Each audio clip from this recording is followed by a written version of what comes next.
Балам, саған қарап ойланам.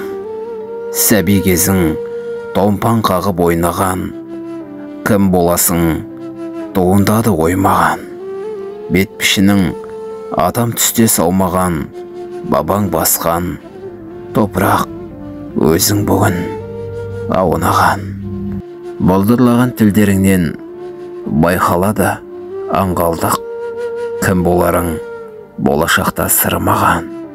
Әке тұрып ақылайсын баласына ұқтырып, кез келер болашақта қабылдайтын жүк қылып.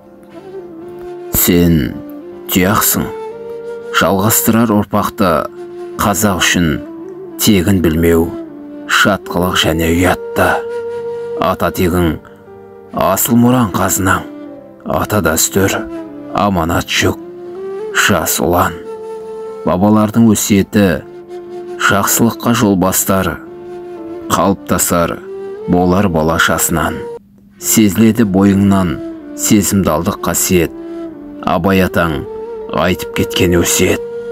5 нәрсеге асық бол, 5 нәрседен қашық бол. Жүрегіңе тұмар болсын адалдық пен ақ ниет. Заманыңның ырғағымен құлаштағын кеңдікке, шоғар ұста намыс туын озбырлыққа көндікпе. Алалықтан ақ қараны ажырат, қара қылды қақ жару саналады ерлікке. Арман, мақсат алынбайтын шың емес, атақ мансап ар жүгіңе тең емес. Арғайтып сынақтардан семіз шақ, жота мен тау, өзен мен көл тең емес. Кім боласың? Кішік пе, әлде ұлық па? Төзімді бол, ыстыққа да суыққа.